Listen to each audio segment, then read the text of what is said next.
Live from the capital city, this is a Town Hall Roundtable, Illinois State of Affairs. Brought to you by Capital Blueprint and Stall's Furniture. Good evening and welcome to tonight's Your Voice, Your Future Town Hall meeting, brought to you by News Channel 20. The topic, Illinois State of Affairs. I'm Adam Reif. And I'm Stacey Skryzak. For the next hour, we'll discuss the state of Illinois' political landscape with a wide variety of political players, lawmakers from both sides of the aisle, labor leaders, policy experts, and media members covering the Capitol. We'll hear directly from those people who are responsible for the current state of affairs and those who will influence where the state goes from here. And we want you to be directly involved. This is your chance to sound off, comment on the topics, ask questions. You're going to get those answers. We're going to be monitoring your feedback all night long here at the social media desk, where you'll be able to directly impact the show. Before we get started with our panelists tonight, let's take a look at how the state of Illinois has gotten to where we are today. It was 207 days ago, on January 14th, that lawmakers and the state's new governor, Bruce Rauner, were sworn in. The governor gave his first State of the State address on February 4th and followed up by introducing his ideas for the state's next budget on February 18th, which included massive savings from a hypothetical new pension plan and renegotiated contract with state unions. In addition to the hypothetical savings, the plan also included huge cuts in order to present a balanced budget, which is required by the state's constitution. But Democratic lawmakers strongly oppose cuts of any kind that would limit the amount or scope of social services provided by the state. Instead, they proposed raising taxes to balance the budget. The Democrat-controlled General Assembly sent a budget plan to Governor Rauner on May 26th, just 5 days before lawmakers were set to adjourn for the summer. Governor Rauner approved part of that budget plan in order to fund public schools, but vetoed the rest. The state began the new fiscal year on July 1st without a budget. It has now been 37 days without a spending plan. News Channel 20 State House reporter Jordan Abadea has been tracking the state's budget impasse during the spring session and past the deadline. She recently sat down with some of the state's heaviest political hitters to get their take on what's gone wrong and how the state can fix it. For the first time in over a decade, a Republican now holds this office in Illinois. When Governor Bruce Rauner was inaugurated back in January, there was a promise of bipartisanship and compromise, and there was the idea that things were going to be different this time around. But now the state enters month 2 without a budget, and it doesn't seem like a compromise is coming anytime soon. And unfortunately, because so much of the budget has been set, the governor has very little flexibility, and the flexibility that he has control over at this point are areas that could be very painful for people. So I do think there's going to be some pain experienced before we get to smoother sailing, but if we don't, accept that pain in the short term, the future of this state long-term is not rosy. Layoff notices to state workers, the state museum being shut down, and social service providers struggling to make ends meet. Those are just a few of the effects being felt across the state as lawmakers play politics with the budget. I don't want to have to make cuts. I don't want to have to close facilities. I've recommended reforms, and I've said I'm open to revenue changes, et cetera. And so far, all the folks have done is pass an unbalanced budget, given us no resources, and it's just more. And we've been doing this in Illinois for years. This is not the first time. This last year was not the first time. We are constantly kicking the can, not reforming, and not passing true balanced budgets. We've just got to change, and now's the time. Governor Rauner has said he's willing to consider a tax increase to support the state's current levels of spending if Democrats pass 5 pieces of reforms he's calling the turnaround agenda. On that agenda, workers' compensation reform, lawsuit reform, a property tax freeze with local control over unions, and 2 constitutional amendments creating term limits and fair maps. Democrats say they can compromise on some of those issues, but they say the anti-union measures are non-starters. If it was just 5 things that weren't so controversial or premature, we would certainly be done. It's the nature of what he's asking us to do. The governor's advocacy of non-budget issues takes us into the area of collective bargaining, takes us into the prevailing wage. These are all sections of the Illinois statute that provide for a good wage and a good standard of living for middle-class families. And to the extent that the governor wants to change those areas of the state law, in my judgment, he's bringing down the wage rates and the standard of living for middle-class families. Republicans maintain that the reforms are needed because the state can't keep asking taxpayers for more money to put into a broken system. I would take exception to the description of anti-union. It's not anti-union. I mean, what we're trying to do is bring this state in line with the rest of the states. That's all we're trying to do. There are some changes to collective bargaining, but again, changes that bring us in line with other states. If they're not willing to negotiate and find a common ground on these turnaround agenda items, then fine, we'll be here through the end of the year and through probably next year as well. But I think it's important that we hold our ground and that we are consistent, and that if there is going to be a budget, which is, we believe is responsible, fair, that does take consideration for the request and priorities of the Democrats, they have to do the same for us as well. Longtime House Speaker Michael Madigan has been targeted by the Rauner administration as the face of everything that is wrong with Illinois. TV ads targeted the speaker, and press releases often cite Speaker Madigan and the politicians he controls as the problem. You got to look at what's going on in Illinois. Our middle class has been suffering for years. We've lost 97,000 union jobs the last 10 years. That's not me. Madigan has run the government for the last 10 years. We've lost 300,000 manufacturing jobs the last 15 years. He's run the government the last 15 years, not me. Speaker Madigan is no stranger to government impasses. He's dealt with them before, but this time around, he says it's different. I worked through a budget impasse in 1991 with Governor Edgar. I worked through budget impasses with Governor Blagojevich and Governor Quinn. And at the end of the day, where there's a settlement, it's because people are being reasonable, not functioning in the extreme, functioning in moderation. That's what we need Governor Rauner to do. The Senate's top Democrat says more pressure is coming once the state's political mess turns into fiscal trouble for the state's already ailing credit rating. We're going to be downgraded. You can't be out of whack with your budget by $5 billion. I don't know when it's going to happen, but it's going to happen. We're going to be downgraded. And we're already the worst in the nation. So the governor, I think that's his language, downgrades. And maybe that's when he would have some more reasonable requests for us. Lawmakers return here to Springfield next week, but instead of working on a complete balanced budget, they'll be working on a spending plan that will allow the state to spend federal dollars to help out those ailing social service agencies during the impasse. At the Capitol, Jordan Abadea, back to you. As we just heard, lawmakers and Governor Rauner are still very far apart on how to even address the budget crisis. So we will have a lot to talk about tonight. We will. We now introduce you to the moderator of tonight's town hall discussion, the host of Behind the Headlines commentary, Mark Hyman. Thank you, Andy. Stacy. Good evening. I'm Mark Hyman. Thank you at home for joining us. Time is short, so let's get right to it. We're going to start with our lawmaker segment. I'd like to introduce our guest. To my immediate left is State Representative C.D. Davidsmeyer, represents the 100th District. He's a Republican. Thank you for having me. Also, we have joining us State Senator Scott Bennett, representing the 52nd District. He is a Democrat. So let's start off with the first question. We're going to go right to you, Representative. Every organization we've looked at that analyzes tax climate, personal, business, property, sales, or some combination thereof, has Illinois ranked well into the bottom half of favorable tax climates in the nation. In other words, the tax climate here ain't so good. With that in mind, should discussion of increased taxes be a showstopper, or does it need to be part of the solution? You know, I think that we have to look at a ton of reforms. If we don't reform our economy, the only discussion we're going to be having is tax increases. So we have to be talking about how to make the economy better, how to get more people working, more people paying taxes, so that the burden doesn't lie on the few, but you spread the burden across more. So I think that we need to focus on our tax policies. We need to focus on things like workers' comp and tort reform and things of that sort that will actually bring businesses in, create jobs, and provide opportunity for the people of the state of Illinois. And you mentioned make it fairer.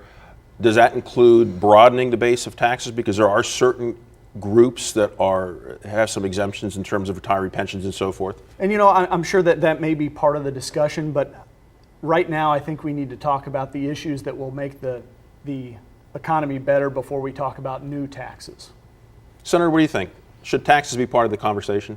I think what people are looking for is a balanced approach. So they certainly want to see some cuts on that side of the ledger, but they also need to see some talk about increased revenues or new revenues. And one thing, I mean, I hear a lot of people talk about new taxes, but one thing we should be looking at is these hundreds of millions of dollars we have in corporate tax loopholes that still are out there. Just as we need to, when we're looking through the budget, need to make sure we're spending those dollars responsibly, we need to make sure that those tax loopholes and incentives we've had in place for decades are actually doing the things we're expecting them to do. Certainly you and your colleagues have a lot on your plate, and there's a lot going on, and certainly the state has a budget crisis it needs to get through. But is there a point in time, perhaps sooner rather than later, that there should be a complete overhaul of the tax system here in the state? Your thoughts, Senator? I think this is as good a time as any to sit down and start looking at that, whether we have a commission or others. One thing that we learned this last year was they put the minimum wage, they put it up to the voters. They let there be a referendum on that. And that gave a lot of direction to the legislators. And when we came back, the state Senate passed an increase of the minimum wage. I would, for example, be for putting a progressive tax or a fair tax on a referendum to see what the voters want to do with that. Because then you're talking about, rather than a regressive tax or something that hits everyone the same, is something similar to a federal system where people that are living paycheck to paycheck, they can't afford necessarily to go up any, but maybe those at a higher end of the spectrum can. It's something that I'd like to see what the voters think. And before we move on, you in agreement with that? You know, I think that before we look at, I think that out of necessity comes change, and I think right now we have to look at some form of change. When we talk about a progressive tax increase, I think people right now are voting with their feet. If we provide more incentive for the people who are paying for the services, the much needed services for the state of Illinois, if we provide more incentive for them to leave, they will leave. The people with the most ability to leave will actually go. Well, you teed up my next question. There is data that indicates taxpayers and businesses are fleeing Illinois in high numbers, that more people and businesses have been leaving the state than relocating here every year since 1995. And that in 2010, the year of the most recent data that's available, Illinois ranked as the second worst state in the U.S. with a net loss of more than 49,000 people and $1.9 billion in lost income. And it's not just a migration from the north to warmer climates in the south, because all 5 neighboring states have received former Illinois citizens. What does this tell us? Let's start off with the senator. Well, I think what it says is that we're not making the most of our natural advantages that we have. One that comes to mind, I spend a lot of time in my district, which is Champaign and Vermilion counties, near the Indiana border, talking with potential employers and talking with groups that are trying to recruit potential employers. And one of the things you hear a lot about is education. When a company is trying to decide where to put their new factory, for example, one of the things they're looking for is, what are the schools like there? What are the universities like? What kind of students are they going to be able to attract or future employees?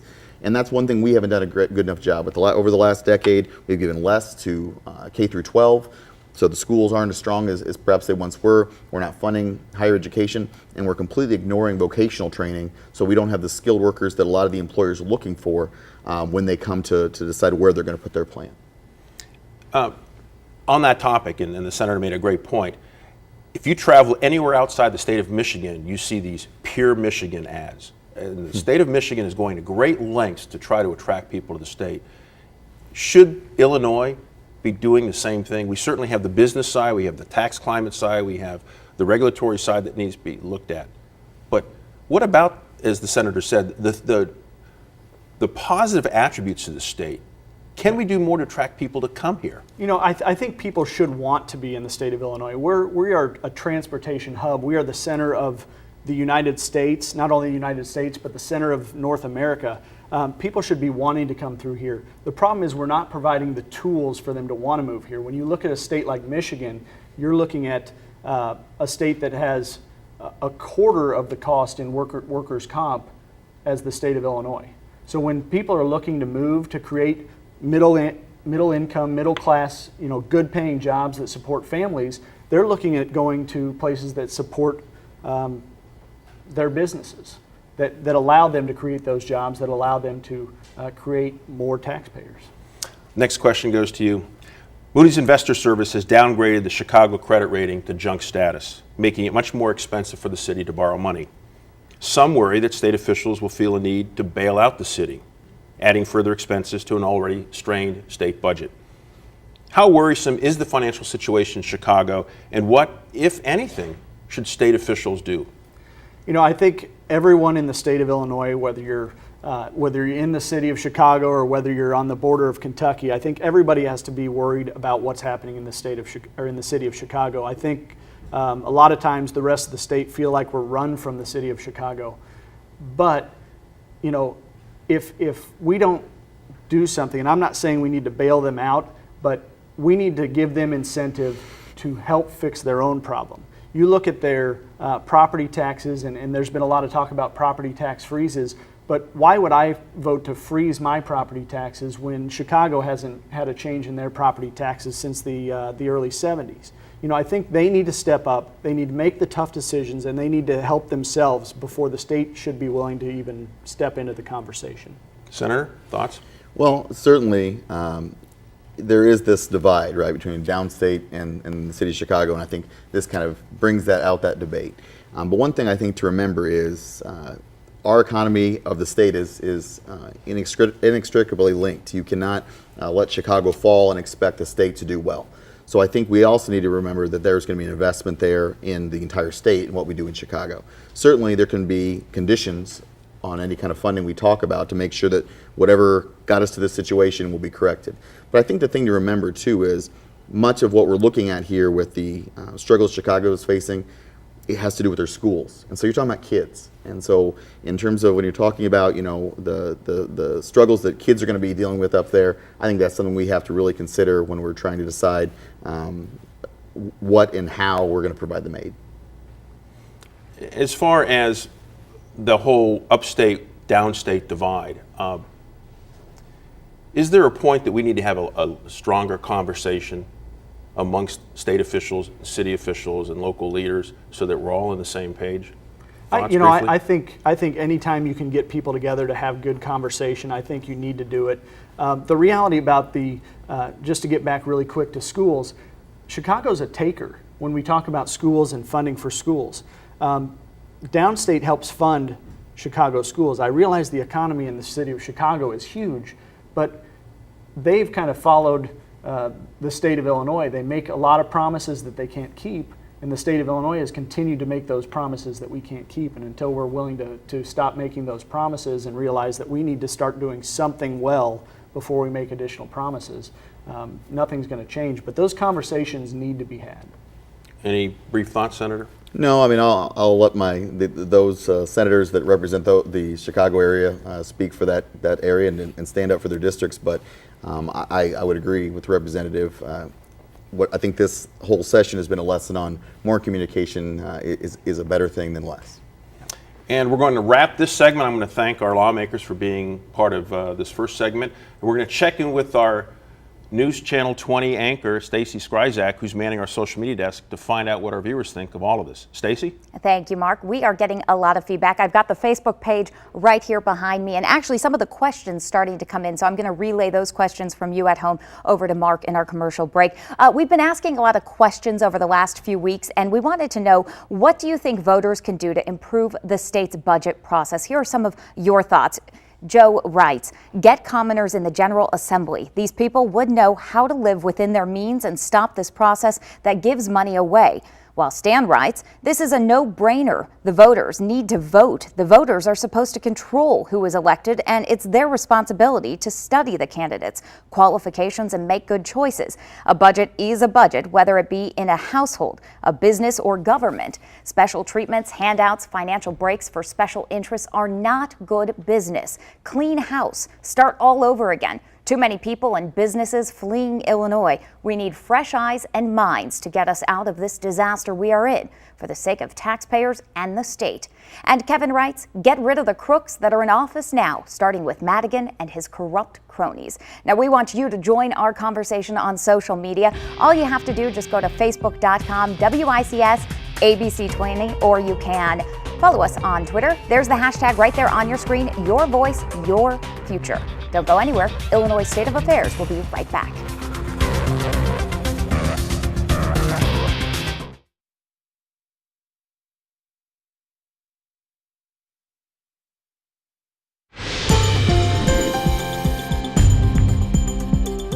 I don't don't think that Governor Rauner won the election. I think that Governor Quinn lost the election. And let me just explain this.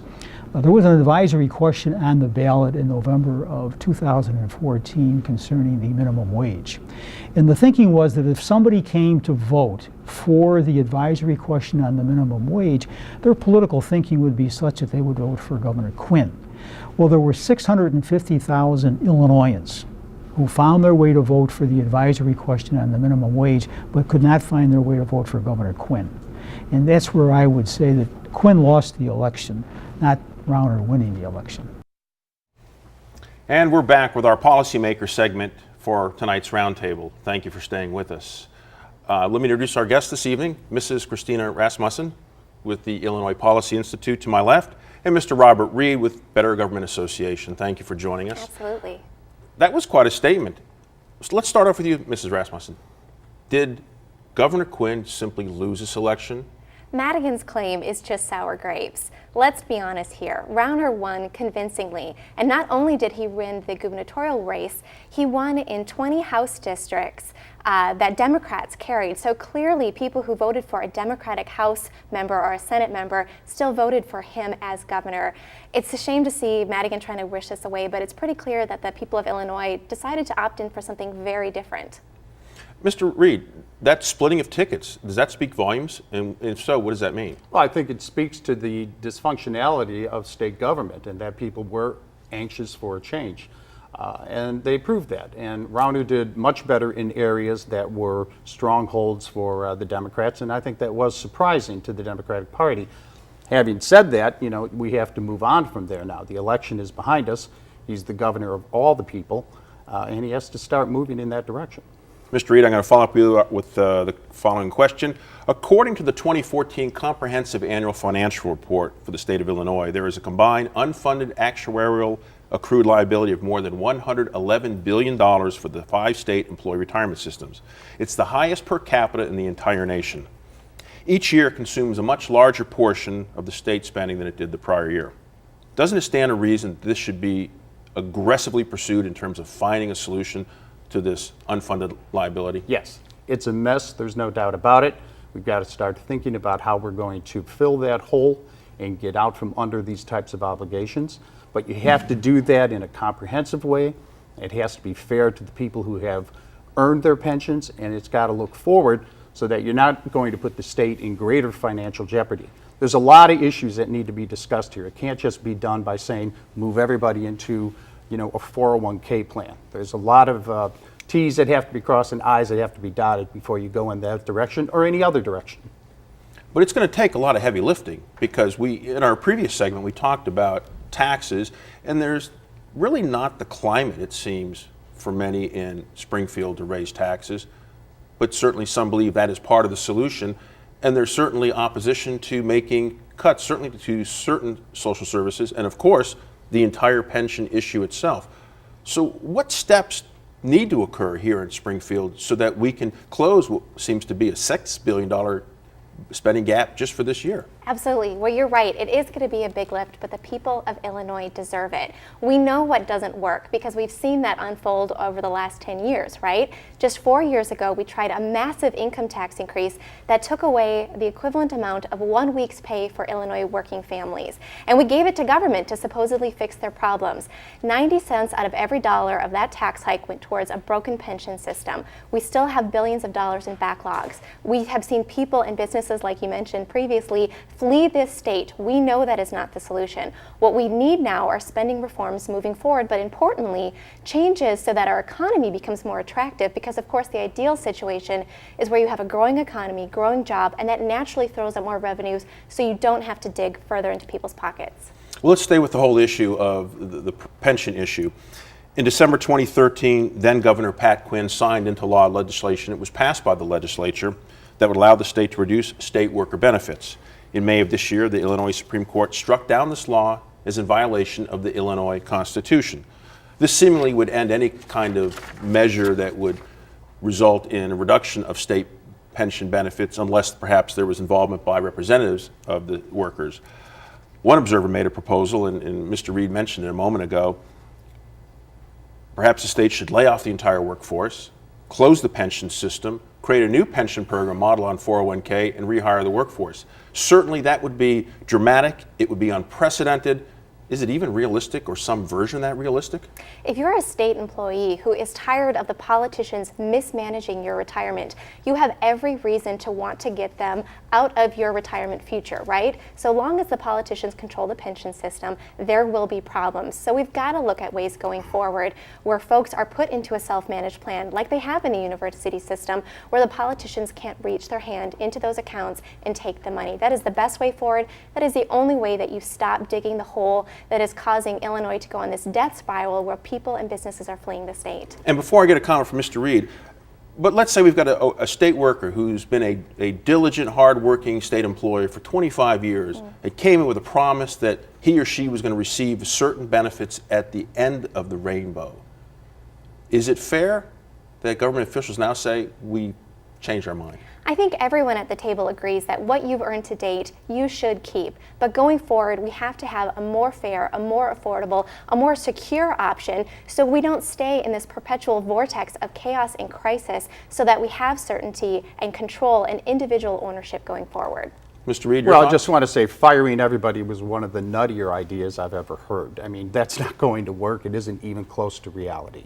You do have to attack this problem, but you've got to do it in a way that makes sense for everybody and is fair for everyone. You know, what we're lacking here is creative thought and creative leadership and the political will to do what needs to be done. But that doesn't mean that you just lay out a turnaround agenda and say, here, go follow this and do only this. And if you don't do this, then I'm not going to either approve a budget or work with you on the budget. There has to be a room for compromise in the democratic process. And that's one of the things that has concerned me and confused me. It seems to me like the campaign is still going on and the governance has yet to begin. And I'm anxious to see some good governance. I'm anxious to see some ability here to strike a compromise, to give on some issues and to win on some issues. And right now, I'm not seeing any of that, and I think that's a huge disappointment to the people of Illinois who want change, but they also want to make sure that the government stays open and things are functioning the way that they should be. Let's stay on the topic of big bills that may come due. Let's talk about post-employment benefits other than pensions. According to, again, referring to the Comprehensive Annual Financial Report, and I quote, "The state contributes toward the cost of an annuitant's coverage under the basic program of group health, dental, and vision benefits, an amount equal to 5% of that cost for each full year of credible service, up to a maximum of 100% of an annuitant with 20 or more years of credible service," end quote. Further, the state is not required to fund the plan other than a pay-as-you-go fashion. And right now, that state's liability is in the neighborhood of $34 billion. Is this another fiscal landmine that's ready to explode? Sure, absolutely. And I guess this is what we're getting at here, that there are all sorts of legacy costs that are going to just hurt the state, you know, into perpetuity if you don't get on top of it. I'm all for that. But I think there has to be a much more creative solution to solving this problem, putting everything out on the table, not making people who have earned pensions and have earned medical benefits suffer unduly, but to realize that, you know, things have changed and you're going to have to make bigger contributions and do some things differently than you've done in the past. I think there's an appetite for that kind of compromise. But currently we're in a position where we're sort of, you know, talking behind closed doors and then calling each other names, and who's to know what's going on? You know, we have to get a budget. You got to keep the state going, and I think that should be job one. There are arguments on both sides of the Patient Protection and Affordable Care Act. Those who say that it's going to help drive down health care costs, those who say it's going to increase it. It's a couple years old. It still may be early before we really know the true direction it's going in. But is this going to perhaps at least help when it comes to those health benefit costs for pensioners, or do you think it's going to contribute to some of the unfunded side of the equation? Sure. Well, of course, the Obamacare expansion largely touched on Medicaid, which wouldn't necessarily reflect retiree pensioner health care costs. But, you know, the promise of Obamacare was that your premiums would go down $2,500. Have your premiums gone down? Mine certainly have not. They've gone up, and I have fewer doctors to choose from. And where Obamacare is really going to hit the state government budget is on that Medicaid expansion, because the feds made a sweet deal. Expand Medicaid, welfare health care coverage for the poor, and we'll pick up the cost for the first few years, but pretty quickly we're going to have to pay a larger portion of that, and that's going to exacerbate the problem that we already have. But going back to the point about the process right now, I think you have a lot of discussions going on right now, and folks like to focus on the conversations, the gridlock, but that's not what really matters. What really matters coming out of this is, where does Illinois go? And that's worth standing up for. It's worth holding your ground and being principled, because we know what we're doing right now is not working. So I think Governor Rauner is doing the right thing when it comes to saying, I think this will work. I've seen it work elsewhere, and I'm going to stand up for this and not let it get negotiated away. Mr. Reed, I give you the final word. Well, the thing about, I'll just say the Affordable Care Act, one of the things is that more people now have insurance who never had it before. And where I hail from in Cook County, when you go into the Cook County Hospital, more people now are insured than ever before, and that has been a relief to local government and to county government, and I think you're going to continue to see those kinds of benefits. And we're going to have to wrap this segment. I'd like to thank our guests with the Policymaker segment. But now I want to check in with Stacy and find out what the latest is with our viewers at home. Stacy, what are they telling us? Okay, thanks, Mark. They are very active on social media today. We're talking, of course, budget as well as revenue. And I want to go to Twitter before we get to some Facebook comments. Right here, Caitlin had a great question. Is cutting programs that serve our most vulnerable the turnaround Illinoisans had in mind? Good question there. That goes along with one of the questions that we asked on Facebook earlier. We said, what do you think is the #1 need in the state of Illinois right now? So let's take a look at some of those responses. Will writes, roads fixed, bridges repaired, while Lori writes, balanced budget, please. Ashley writes, we need jobs. We need to be able to help our education system. And Matthew writes, #1 for Illinois is eliminating duplication, waste, and social services. That will require many to improve their situation and to leave dependency behind. Now, we, of course, want you to join the conversation on our social media pages. Just go to Facebook. All you have to do is search WICS ABC20, or you can tweet us with the hashtag #YourVoiceYourFuture. Don't go anywhere. Illinois State of Affairs will be right back.